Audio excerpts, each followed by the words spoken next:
Selamat sore Pak, saya Angelika Bello dari jurusan Administrasi Bisnis kelas 1C akan mereview buku berjudul Auguste Comte.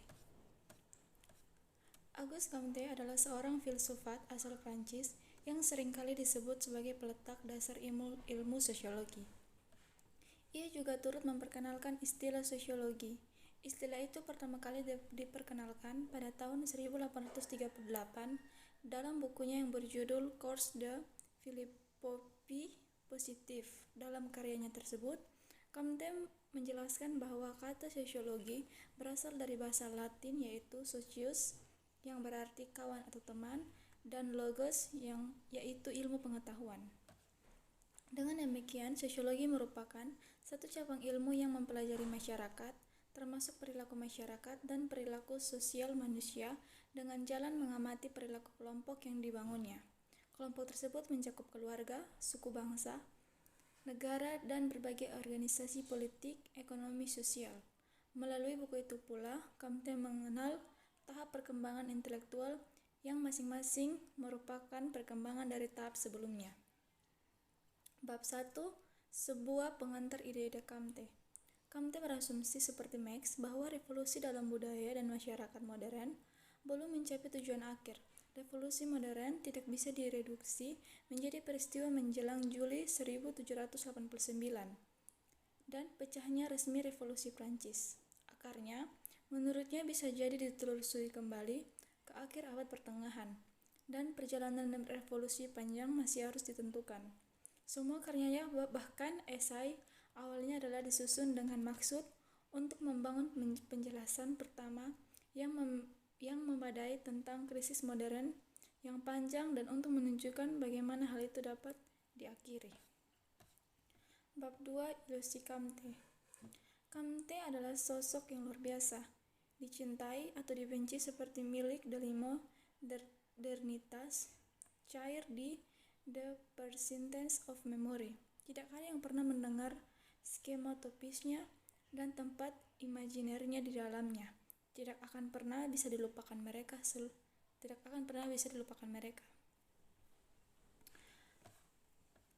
Teori ini mengusulkan bahwa 3 tahap intelektual melalui yang telah di dunia sepanjang sejarahnya. Runtuhnya sistem feodal dan teologis tidak membendung dari baru-baru ini, dan untuk berbicara tentang penyebab kecelakaan alih-alih menjadi efek dari kritis, itu adalah sebaliknya sumbernya. Penurunan dari sistem ini telah berlaku secara bertahap selama berabad-abad. Singkatnya, itu adalah konsekuensi yang perlu dijalannya peradaban. Meskipun Comte mengkritik gagasan metafisik dan substansif penyebab yang berasal dari entitas yang tidak jelas atau kehendak, dia masih menggunakan kata dan konsep seluruh tulisannya. Bab 3. Konteks dan materi sosiologi. Materi sosiologi penting untuk diingat bahwa Comte tidak menciptakan kata sosiologi sampai 1839. Sebelum itu, ia menyebut ilmu sosialnya sebagai fisika sosial, terletak dalam bidang fisiologi sosial. Namun demikian, dia mengklaim telah menemukan hukum dasar domain ini pada tahun 1822. Sebuah hukum yang dia baptis sebagai hukum 3 negara.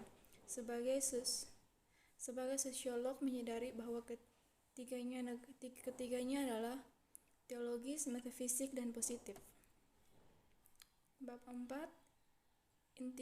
Intimasi ilmu sosial dan ilmu politik baru.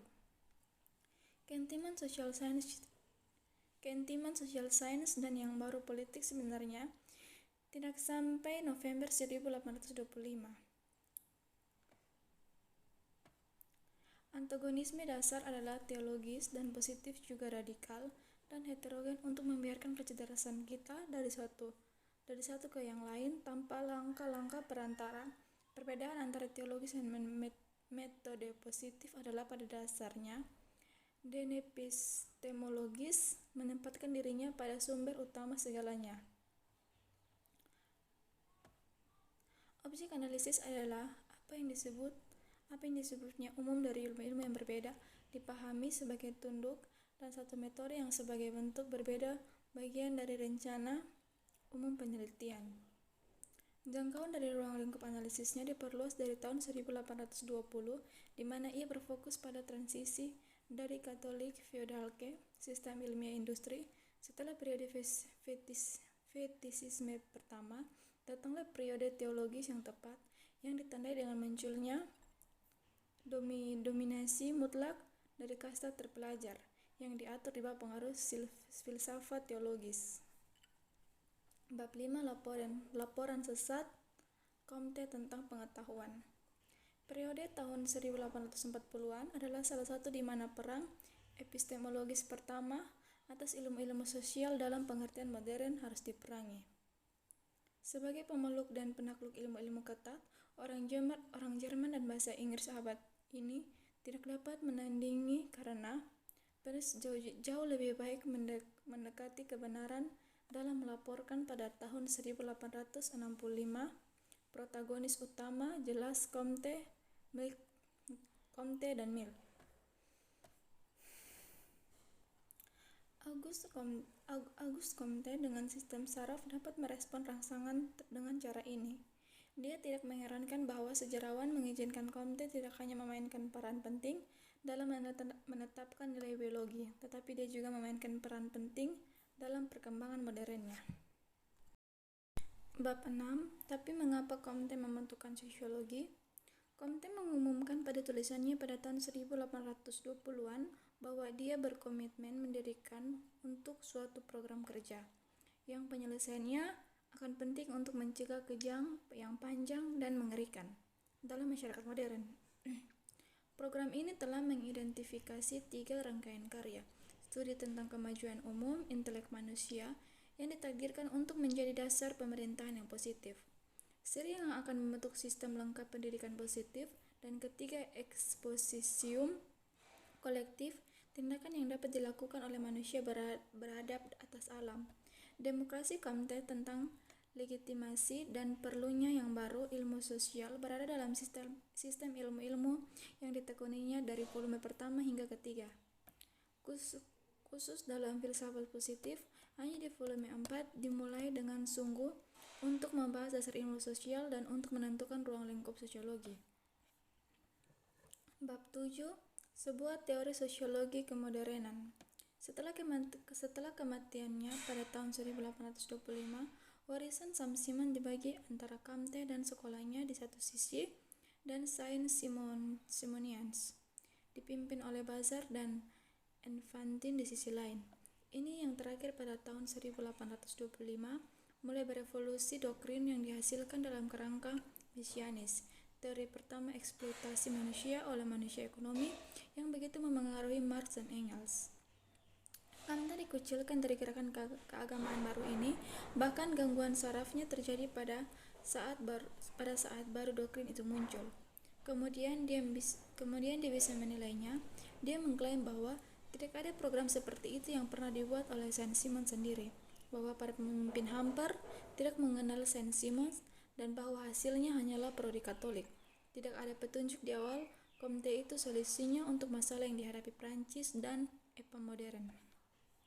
Bab 8. Kekuatan spiritual, sosiologi, dan kemanusiaan.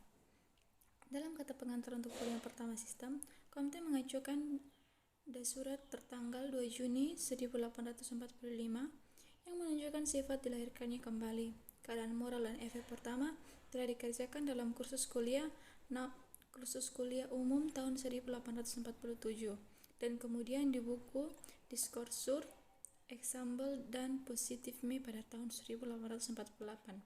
Comte sendiri mengklaim kesinambungan karena ia telah merujuk sebelumnya ke asosiasi baru sebagai gereja atau mengisyarat bahwa upaya itu melampaui gereja Katolik abad pertengahan.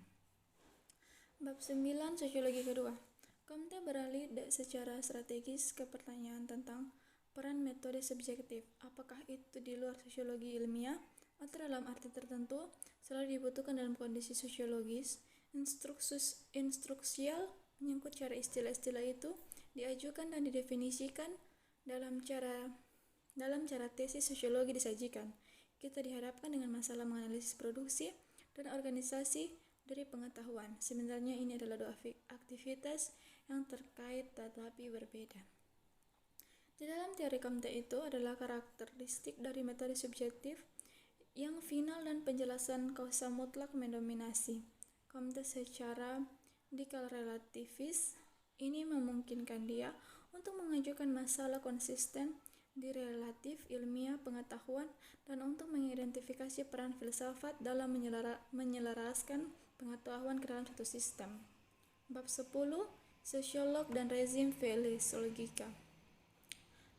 Karir kedua Comte menjadi jelas dalam wacana tahun 1848, berbeda dengan wacana tahun 1844. Pada dasarnya adalah pengantar sosiolog dalam agama mode. Tetapi untuk membaca dan menemukan motor dalam teori Comte itu adalah penting untuk diingat bahwa semua deskripsi dari pemerintahan positif sendiri terletak di ranah fiksi. Tipe ideal itu adalah tulisan utopis dan tegas begitu. Satu kali teori Comte jatuh ke dalam paradoks ini, sosiologinya pasti akan menjadi steril. Untuk menemukan jalan kedua dari paradoks ini dan untuk menguji teori Comte, sosiologi dengan cara baru perlu untuk mengesampingkan semua efek realitas yang muncul dengan upaya untuk membumikan rangkaian teoris dalam sejarah naratif tertutup. Bab 11. Masa depan Comte. Comte mengaku telah memberi sosiologi metodenya. Metode yang memungkinkan penemuan ini dibuat, bahkan versi hukum yang dikerjakan pada dalam tulisannya dari tahun 1822 sampai kematiannya pada 1857. Dalam penelitian ini, dia telah menyajikan versi utama dari hukum yang dapat ditemukan dalam tulisan-tulisan ini dan memberikan apa yang dipikirkan Comte. Mungkin Comte animisme adalah salah satu benteng yang banyak ditembaki, mungkin karena tidak pernah diterjang badai dan suatu hari nanti ditemukan secara diam-diam menjadi tidak berpenghuni lagi. Ini tentu saja hasil paling ironis yang bisa dibayangkan bagi Comte. Para sosiolog pada kenyataannya memilih untuk meninggalkan perayaan dua abadi untuk disiplin ilmu lainnya. Sekian dari saya, lebih dan kurangnya saya minta maaf.